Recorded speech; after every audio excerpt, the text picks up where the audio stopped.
Hello dear students, welcome to Kataria pharmacy. So students, हम study कर रहे थे B pharma second semester pathophysiology. तो पैथोफिजियोलॉजी का आज का हमारा फोर्थ लेक्चर होने वाला है। इसके अंदर हम स्टडी करेंगे कॉजेज ऑफ सेल्यूलर इंजरी। तो बेसिकली सेल इंजरीज के बारे में इस यूनिट में हमें स्टडी करना है। कंप्लीट सेल के बारे में ही इसमें देखने को मिलेगा और जो डिजीज वगैरह है वो नेक्स्ट यूनिट में देखने को मिलेगी। तो पीछे के लेक्चर्स आपने अभी तक नहीं देखे हैं तो वीडियो के डिस्क्रिप्शन में जाइए, प्लेलिस्ट का लिंक आपको मिलेगा, वहां जाके देख सकते हैं। उसके अलावा आपको जो अदर 3 सब्जेक्ट्स हैं बी फार्मा सेकेंड सेमेस्टर के, उनका लिंक भी आपको वहां पे मिल जाएगा। काफ़ी स्टूडेंट्स को लगता है कि पीछे के जो सब्जेक्ट्स हैं उनके लेक्चर्स अपलोड नहीं हुए हैं, तो आप जाके चेक करिए, ऑलरेडी अपलोडेड हैं कंप्लीट टॉपिक वाइज लेक्चर्स। तो वहां से आप उन सब्जेक्ट को भी स्टडी कर सकते हैं। तो स्टार्ट करेंगे। आज हम देखने वाले हैं कॉजेज ऑफ सेल इंजरी के बारे में। तो वीडियो को स्टार्ट करने से पहले अगर आप चैनल पे न्यू है तो चैनल को सब्सक्राइब जरूर करें और बेल आइकन को प्रेस कर दें, जिससे हमारी आने वाली न्यू वीडियो का नोटिफिकेशन आपको सबसे पहले मिल सके। रेगुलर वीडियो हमारी चैनल पे अपलोड हो रही है, एक बार जुड़ जाइए हमारे साथ। 8 सेमेस्टर तक आपको कहीं भी जाने की जरूरत नहीं पड़ने वाली है। और डी फार्मा के लिए हम एक अलग चैनल स्टार्ट कर रहे हैं, तो अगर आपका कोई भी दोस्त वगैरह डी फार्मा कर रहा है तो उसको वो चैनल ज्वाइन करने के लिए जरूर बोलना। उसका लिंक मैं आपको टेलीग्राम ग्रुप में शेयर कर दूंगा। तो बात करते हैं कॉजेज ऑफ सेल्यूलर इंजरी की। कॉजेज हमें पता करना है कि सेल्यूलर इंजरी किस कारण से, कौन कौन से ऐसे फैक्टर हैं जिनकी वजह से सेल्यूलर इंजरी होती है। सेल्यूलर इंजरी क्या होती है कि जो सेल होती है हमारी बॉडी के अंदर, जो फंक्शनल यूनिट होती है हमारी बॉडी की, उसके अंदर कोई डिफेक्ट आ रहा है, उसके फंक्शंस में कोई डिफेक्ट आ रहा है, उसकी स्ट्रक्चर में कोई डिफेक्ट आ रहा है, तो उसको हम बोलते हैं सेल इंजरी। तो सेल इंजरी की डेफिनेशन आप इजीली लिख सकते हैं कि any changes in the cellular structure and biochemical functions of cell is called as cell injury. Cell injury can be defined as alteration in cell structure and biochemical functioning. It can be defined as a variety of stress a cell bear as a result of changes in its internal and external environment. तो ये 2 definition है इसकी, basically जो याद कर लेना आप। Basically cellular injury के कोज 2 टाइप से इनको डिवाइड किया गया है। कोजेस हम देखेंगे तो there are numerous cause cellular injury, acquired और जेनेटिक। 2 टाइप्स के कोज हम देखने वाले हैं। तो फर्स्ट देखेंगे acquired cause of cell injury.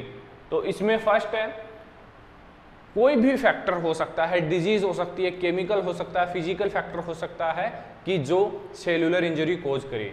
तो फर्स्ट देखिए हाइपोक्सिया और एस्केमिया। हाइपोक्सिया और एस्केमिया एक डिजीज कंडीशन ही हो सकती है। इसके अंदर क्या होता है कि बॉडी के अंदर, ब्लड के अंदर ऑक्सीजन की मात्रा, ऑक्सीजन का लेवल डाउन हो जाता है, कम हो जाता है। तो उस कंडीशन से भी सेल्यूलर इंजरी हो सकती है, क्योंकि ऑक्सीजन नहीं मिलेगी प्रॉपर सेल को, तो वो डैमेज हो सकती है, deficiency of oxygen. Physical agent, कुछ ऐसे फिजिकल एजेंट हैं जो बेसिकली सेल्यूलर इंजरी कोज करते हैं, जैसे कि road accident, thermal trauma. Trauma मतलब कि हीट जल गया हो, कोल्ड से हो गया हो, जैसे कि आइस से भी हो जाता है ट्रोमा, इलेक्ट्रिसिटी लग गया हो, रेडिएशन का एक्सपोज हो गया हो। तो ये कुछ फिजिकल एजेंट है जिसके द्वारा भी सेल्यूलर इंजरी कोज हो सकती है, सेल डैमेज हो सकती है।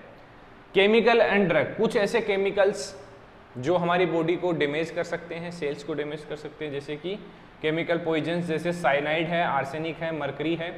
बेसिकली ये पॉइजन्स के रूप में यूज किए जाते हैं। तो अगर इनका इंटेक कर लिया जाए तो ये एक सेल्यूलर इंजरी को बहुत ही बड़ा कोज हो सकता है। स्ट्रॉन्ग एसिड हो गया और एल्कलाइज हो गया, ड्रग्स हो गई। तो ये कुछ केमिकल एजेंट्स और ड्रग हैं, ये इजीली लिख सकते हैं ये कोजेज। आप एक बार रीड करना इसको, फिर माइंड में रिमेंबर करना। हाइपोक्सिया क्या है, ऑक्सीजन की कमी। और फिजिकल एजेंट में क्या आ गया, एक्सीडेंट आ गया, थर्मल शॉक आ गया, उसमें रेडिएशन आ गया, इलेक्ट्रिसिटी आ गया। देन आता है हमारा ड्रग और केमिकल पॉइजन्स आ गए, जैसे साइनाइड है, आर्सेनिक है, मरकरी है, स्ट्रॉन्ग एसिड्स हो गए, एल्कलाई हो गए, ड्रग्स हो गई। इन्फेक्शनस एजेंट्स, इन्फेक्शनस जैसे बैक्टीरिया है, फंगी है, ये सब कुछ भी सेल डैमेज कर सकते हैं। न्यूट्रिशनल डीअरेंजमेंट, न्यूट्रिशन जैसे कि protein calories efficiency, protein calories की बॉडी के अंदर डेफिशिएंसी हो जाती है, तो वो सेल्यूलर इंजरी कोज कर सकते हैं। साइकोलॉजिकल फैक्टर, साइकोलॉजिकल फैक्टर में आते हैं कि डिप्रेशन, एंजाइटी, ये सब कुछ आपकी सेल को डैमेज कर सकते हैं। Mental stress, strain, anxiety, depression. और तो ये हो गए हमारे acquired causes of injury, acquired injury. तो ये फर्स्ट टाइप हो गया हमारा। बात करते हैं second, genetic causes. Genetic causes कौन कौन से हो सकते हैं? फर्स्ट है डेवलपमेंट डिफेक्ट। डेवलपमेंट डिफेक्ट में ये हो गया कि जो स्टार्टिंग फीटल डेवलपमेंट होता है बेबी का, उसी के अंदर डिफेक्ट हो जाता है, तो उस कारण से सेल डैमेज होती है और प्रॉपर ग्रोथ नहीं हो पाती है फीटस की। तो इसको मोर्फोजेनिक प्रॉब्लम भी बोल सकते हैं। Develop during fetal life some chemical and drug induced teratogenic effect. Teratogenic effect का मतलब है कि कुछ ड्रग अगर उस कंडीशन में फीटल लाइफ में जो मदर है वो कोई ड्रग ऐसे इंटेक कर रही है जो ट्रेटोजेनिक इफेक्ट कर रहे हैं। ट्रेटोजेनिक मतलब जो फीटल है उसके डेवलपमेंट को रोकेंगे, सेल इंजरी उसके अंदर होगी, तो ऐसे इफेक्ट्स कोज होंगे। तो ये डिफरेंट डिफरेंट ड्रग्स के कारण हो सकता है। These cause morphological change in embryo development. जो एम्ब्रियो होता है उसके डेवलपमेंट में मॉर्फोलॉजिकल चेंजेस करेंगी ये ड्रग। जैसे एग्जांपल है थैलेडोमाइड मेलफॉर्मेशन। थैलेडोमाइड एक ऐसी ड्रग है जो बेसिकली एम्ब्रियो को डेवलपमेंट में एम्ब्रियो डेवलपमेंट में कोज करती है, मतलब एम्ब्रियो डेवलपमेंट नहीं होने देती है, उसमें डिफेक्ट करती है। सेकेंड है साइटोजेनिक इफेक्ट। साइटोजेनिक इफेक्ट में क्या होता है? It include changes in number of chromosome.